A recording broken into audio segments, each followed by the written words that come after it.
भारत में काले धन का मुद्दा लंबे समय से चर्चा में रहा है। हाल ही में यह मुद्दा एक बार फिर संसद में उठा, जब उत्तर प्रदेश से समाजवादी पार्टी के सांसद जावेद अली खान ने सवाल किया कि क्या स्विस बैंकों में भारतीयों द्वारा जमा की गई संपत्ति 3 गुना बढ़ गई है।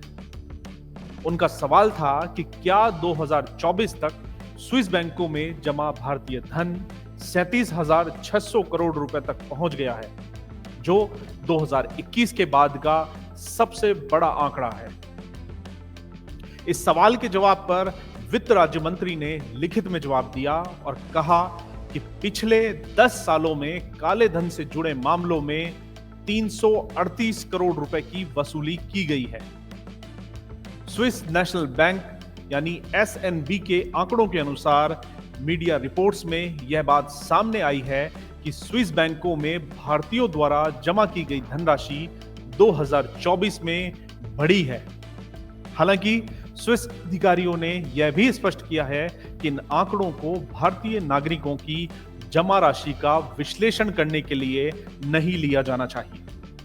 रिपोर्ट्स के अनुसार इन आंकड़ों में जमा राशि के अलावा अन्य देनदारियों और बैंकों को देय राशि भी शामिल है। भारत सरकार ने बताया कि स्विट्जरलैंड 2018 से भारत के साथ automatic exchange of information IEOI framework के तहत भारतीयों के बारे में सालाना वित्तीय जानकारी का आदान प्रदान कर रहा है। भारतीय अधिकारियों को पहला डेटा ट्रांसमिशन 2019 में मिला था और तब से यह प्रक्रिया लगातार जारी है।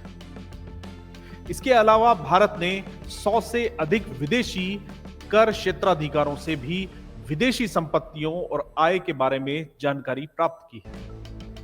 सरकार ने यह भी बताया कि जब भी काले धन से जुड़ा कोई मामला सामने आता है तो सरकार उस पर सीधी कार्रवाई करती है।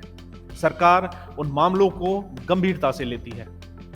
ये कार्रवाइयां डायरेक्ट टैक्स कानूनों के तहत की जाती हैं।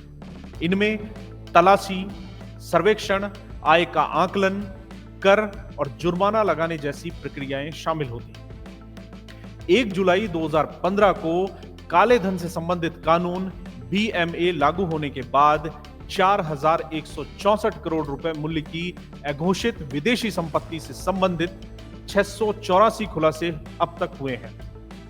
इस पर टैक्स और जुर्माने के रूप में 2,476 करोड़ रुपए जमा किए गए थे। इसके अलावा अब तक काले धन के मामलों में 35,105 करोड़ रुपए का टैक्स एकत्रित किया गया है।